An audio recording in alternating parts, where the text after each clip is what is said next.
Assalamualaikum warahmatullahi wabarakatuh.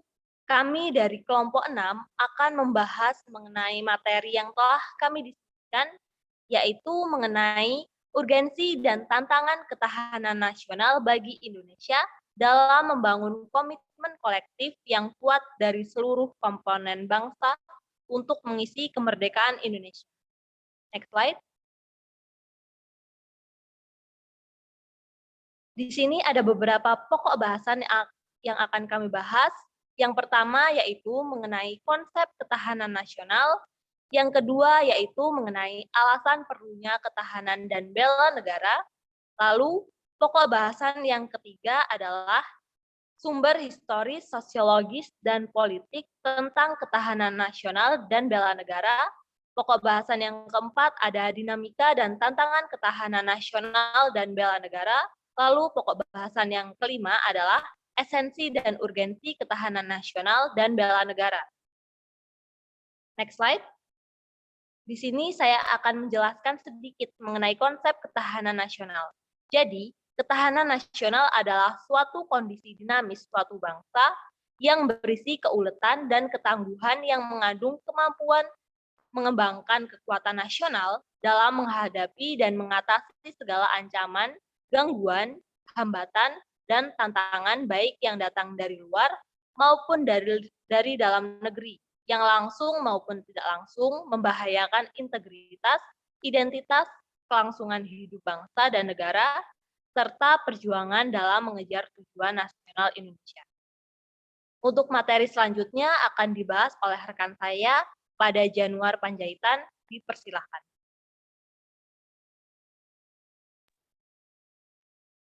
Saya Januar Panjaitan dengan NPM 013 akan menjelaskan konsep ketahanan nasional.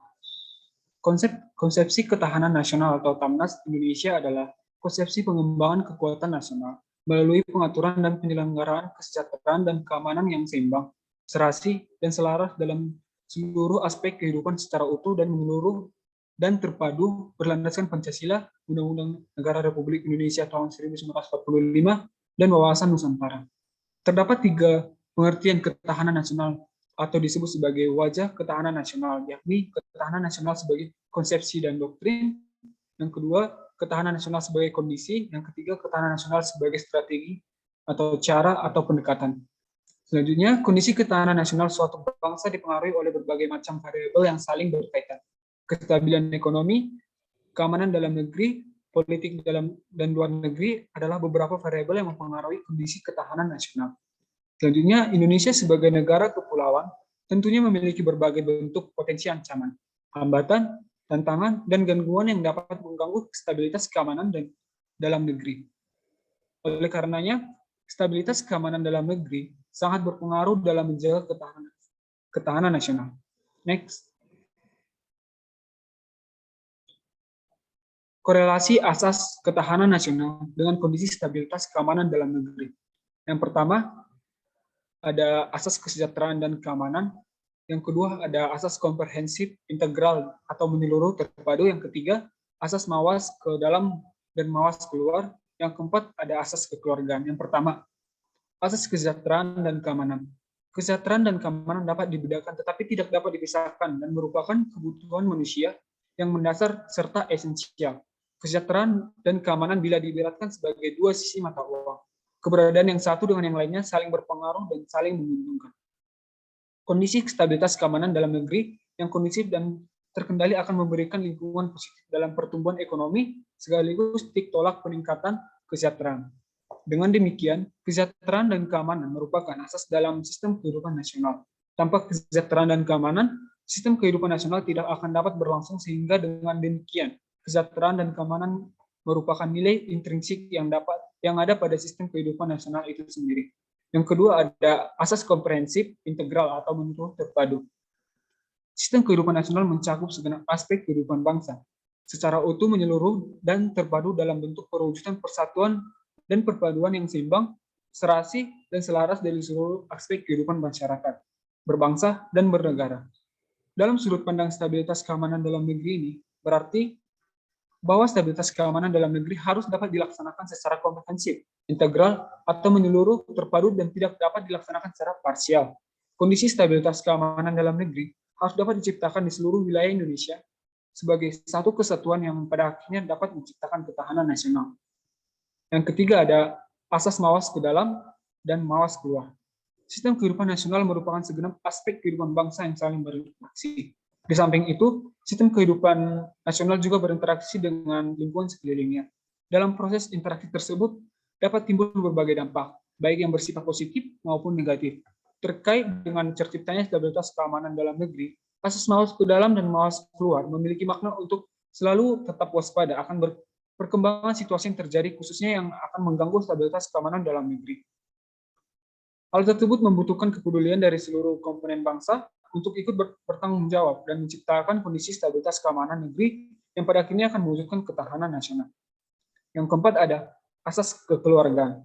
Asas kekeluargaan mengandung keadilan, kearifan, kebersamaan, kesamaan, gotong royong, tenggang rasa, dan tanggung jawab dalam kehidupan bermasyarakat, berbangsa, dan bernegara. Hal ini menunjukkan bahwa stabilitas keamanan dalam negeri bukan hanya menjadi tanggung jawab aparat keamanan saja, namun seluruh komponen bangsa ikut terpanggil untuk menciptakan situasi yang aman, kondusif, dan damai dilandasi dengan asas kekeluargaan. Dengan terciptanya stabilitas keamanan dalam negeri yang didasari rasa kekeluargaan dan kebersamaan sebagai bagian integral dari NKRI, maka akan menjadi menguatkan ketahanan nasional. Sekian dari saya.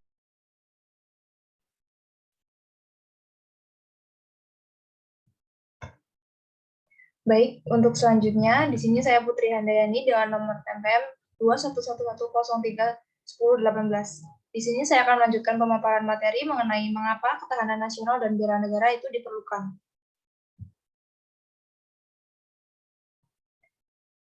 Pengkajian ketahanan nasional sangat penting bagi suatu negara dan bangsa karena berhubungan erat dengan kelestarian hidup negara dan menjamin kelangsungan perjuangan bangsa untuk mewujudkan cita-cita proklamasi dan tujuan nasional.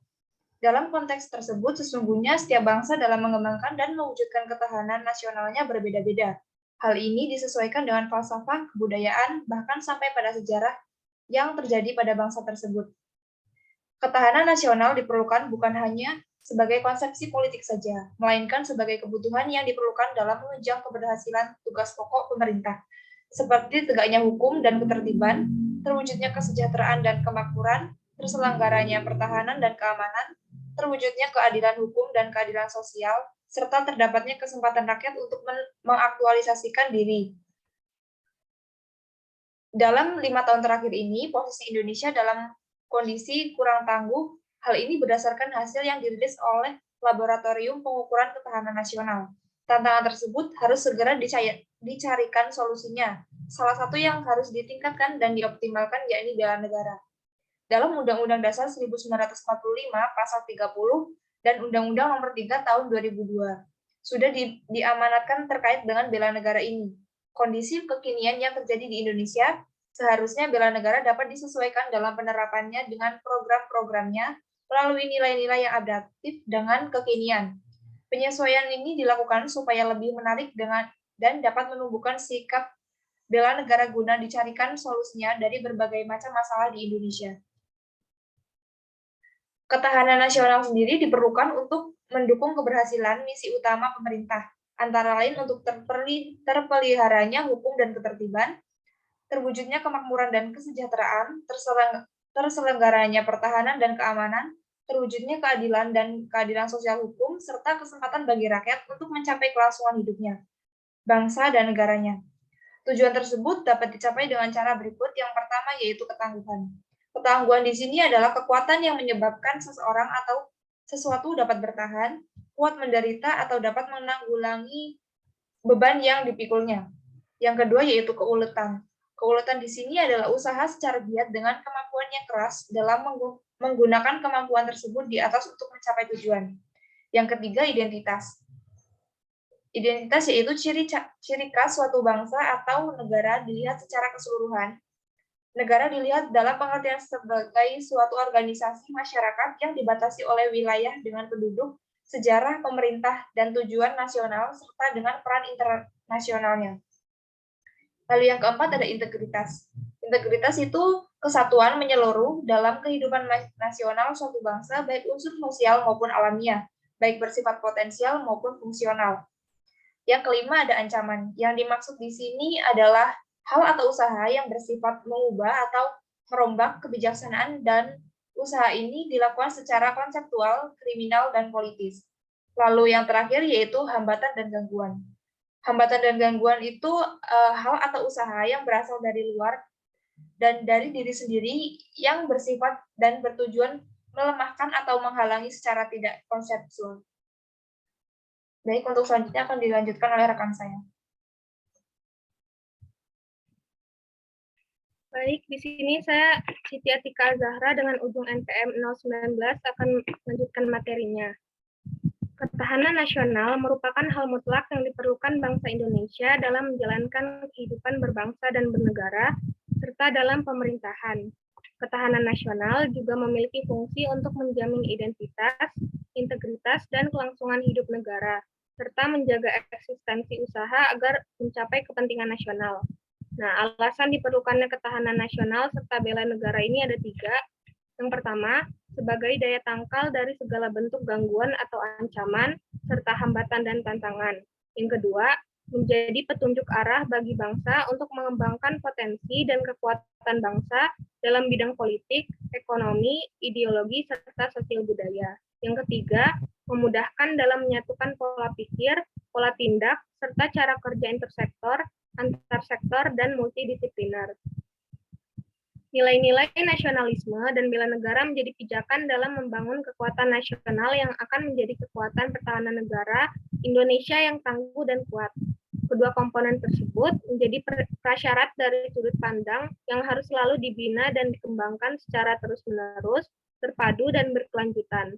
Oleh karena itu, nasionalisme dan bela negara bukan hanya sebuah retorika, melainkan juga harus diwujudkan dan diimplementasikan secara nyata oleh seluruh komponen bangsa, utamanya generasi penerus bangsa. Generasi penerus bangsa mempunyai tanggung jawab untuk memahami dan mengerjakan terkait dengan pemenuhan hak dan kewajibannya dalam bela negara dari perspektif ketahanan nasional. Materi selanjutnya akan disampaikan oleh rekan saya, Nafila.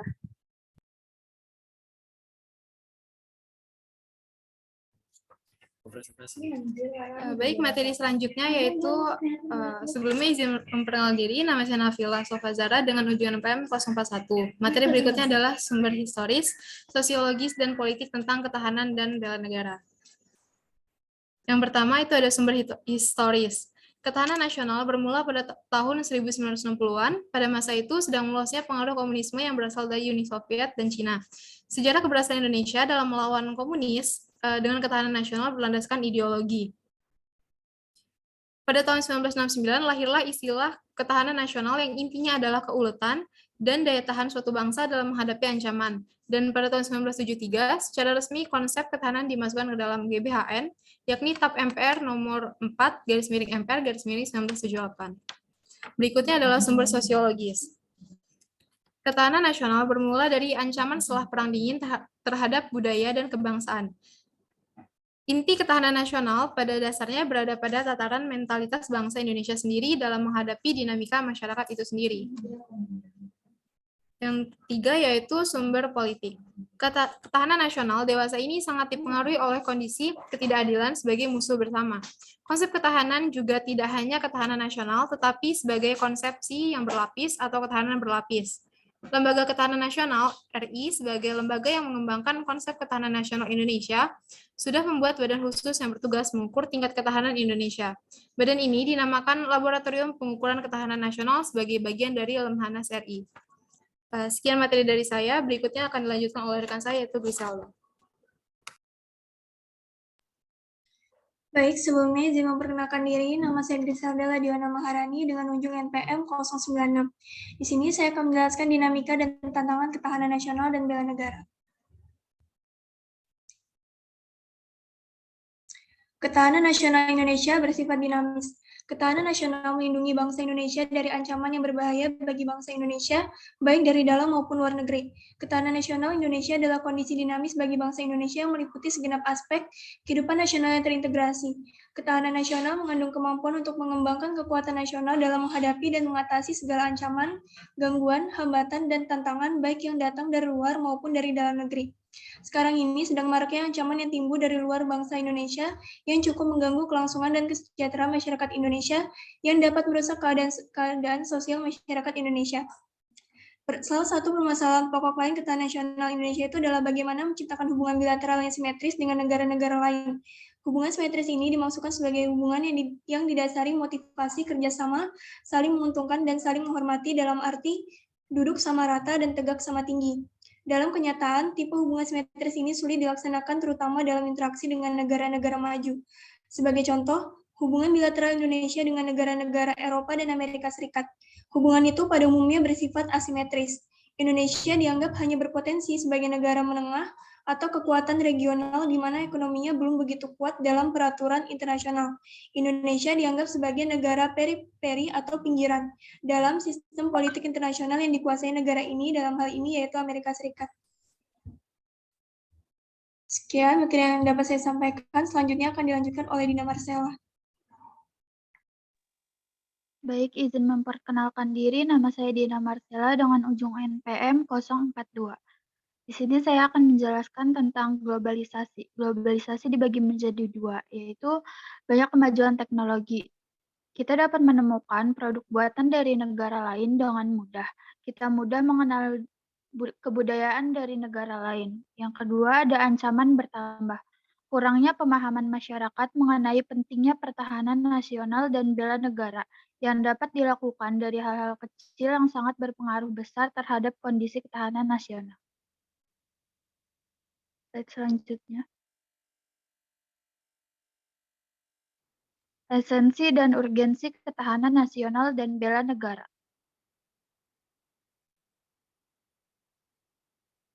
Ketahanan nasional sebagai konsepsi, ketahanan nasional sebagai kondisi, dan ketahanan nasional sebagai konsepsi atau doktrin. Ketiganya bisa saling berkaitan karena diikat oleh pemikiran bahwa kehidupan nasional ini dipengaruhi oleh 8 gatra sebagai unsurnya, atau dikenal juga dengan nama ketahanan nasional berlandaskan ajaran Astragatra. Konsep ini selanjutnya digunakan sebagai strategi, cara atau pendekatan di dalam mengupayakan ketahanan nasional Indonesia. Kedelapan gatra ini juga digunakan sebagai tolak ukur di dalam menilai ketahanan nasional Indonesia sebagai kondisi. Esensi dari ketahanan nasional pada hakikatnya adalah kemampuan yang dimiliki bangsa dan negara dalam menghadapi segala bentuk ancaman yang dewasa ini spektrumnya semakin luas dan kompleks. Sekian dari saya, materi selanjutnya akan dijelaskan oleh rekan saya, Alia. Saya Alianti Sapira dengan ujung NPM 097 akan melanjutkan materi tentang esensi dan urgensi ketahanan nasional. Morgenthau, seorang ahli hukum dan politik Jerman, mengemukakan bahwa terdapat dua faktor yang memberikan kekuatan bagi suatu negara, yaitu yang pertama, faktor-faktor yang relatif stabil, yang terdiri atas geografi dan sumber daya alam. Dan yang kedua adalah faktor-faktor yang relatif berubah, yang terdiri atas kemampuan industri, militer, demografi, karakter nasional, moral nasional, kualitas diplomasi, dan kualitas pemerintah. Next slide. Alfred Thayer Mahan dalam bukunya yang berjudul The Influence Power on History mengatakan bahwa kekuatan nasional suatu bangsa dapat dipenuhi apabila bangsa tersebut memenuhi unsur-unsur yaitu letak geografi, bentuk atau wujud bumi, luas wilayah, jumlah penduduk, dan watak nasional. Next. Unsur-unsur ketahanan nasional model Indonesia terdiri atas 8 unsur yang dinamakan Astagatra atau 8 gatra, yang terdiri atas 3 unsur alamiah atau Trigatra dan 5 unsur sosial atau Pansagatra, yang akan dijelaskan sebagai berikut. Next. Yang pertama, 3 aspek kehidupan alamiah atau Trigatra terdiri atas yang pertama, Gatra letak dan kedudukan geografi merupakan hal yang terkait dengan wilayah negara, meliputi bentuk wilayah negara, luas wilayah negara, posisi negara, dan daya dukung wilayah negara. Yang kedua, gatra keadaan dan kekayaan alam merupakan hal yang terkait dengan kemajuan teknologi, informasi, dan komunikasi, serta sumber kekayaan alamnya, baik dari segi kualitas maupun kuantitas. Contohnya, potensi sumber daya alam seperti hewani, nabati, dan tambang, kemampuan sumber daya manusia dalam mengeksplorasi sumber daya alam, pemanfaatan sumber daya alam, dan kendali atas sumber daya alam tersebut. Yang ketiga, gatra keadaan dan kemampuan penduduk, meliputi jumlah penduduk, komposisi penduduk, persebaran penduduk, dan kualitas penduduk. Gatra ini memiliki pengaruh yang kuat terhadap upaya membina dan mengembangkan ketahanan nasional. Selanjutnya, 5 aspek kehidupan sosial atau pancagatra. Yang pertama, gatra ideologi, merupakan perangkat nilai-nilai bersama yang diyakini baik untuk mempersatukan bangsa. Bagi bangsa Indonesia, nilai bersama ini tercermin dalam Pancasila. Yang kedua, gatra politik, berkaitan dengan kemampuan mengelola nilai dan sumber daya bersama agar tidak menimbulkan perpecahan, agar tetap stabil dan konstruktif dalam pembangunan. Gatra ini diwujudkan dalam sistem politik yang diatur menurut konstitusi negara dan harus dipatuhi oleh masyarakatnya. Yang ketiga, gatra ekonomi, merupakan unsur yang berperan langsung dalam pemberian dan distribusi kebutuhan warga negara. Kemajuan ekonomi akan tumbuh sebagai kekuatan dunia, seperti halnya pada negara Jepang dan Cina. Yang keempat, gatra sosial budaya, merupakan nilai-nilai sosial budaya yang mencerminkan kesejahteraan bangsa. Kondisi sosial budaya Indonesia disokong oleh semboyan Bhinneka Tunggal Ika. Dan yang terakhir adalah gatra pertahanan dan keamanan negara, merupakan salah satu fungsi pemerintahan negara. Di Indonesia, TNI adalah komponen utama pertahanan ancaman militer, dan lembaga pemerintahan di luar bidang pertahanan adalah komponen utama pertahanan non-militer. Model Astagatra tersebut merupakan hasil pengkajian Lembaga Ketahanan Nasional atau Lemhanas. Untuk materi selanjutnya akan dijelaskan oleh rekan saya. Saya, Profesor Akbar, akan menjelaskan mengenai esensi dan urgensi bela negara. Jadi, apa sih hubungan antara ketahanan nasional dengan pembelaan negara atau bela negara? Bela negara dan ketahanan nasional punya hubungan sangat erat dalam mewujudkan tujuan negara seperti yang tercantum dalam pembukaan UUD 1945, tepatnya pada alinea keempat. Bela negara sebagai upaya pembelaan negara melalui tekad dan sikap semangat serta tindakan seluruh warga negara secara teratur dan terpadu yang dijiwai oleh Negara Kesatuan Republik Indonesia berdasarkan Pancasila dan UUD Negara Republik Indonesia.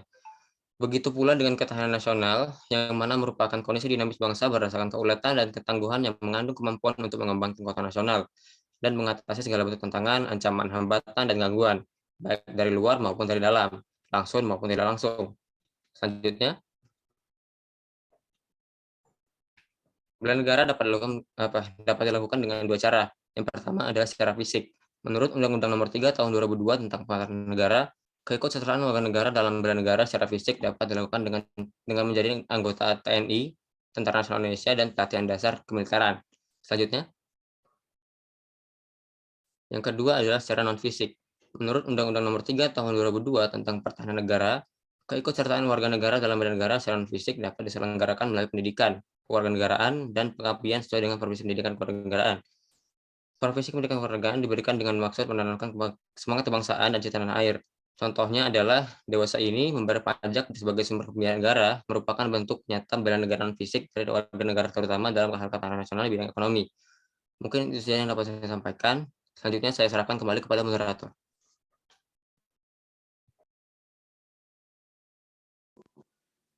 Baik, itulah tadi materi yang bisa kami sampaikan. Semoga materi yang bisa kami sampaikan tadi bisa bermanfaat untuk kita semua. Sekian dan terima kasih.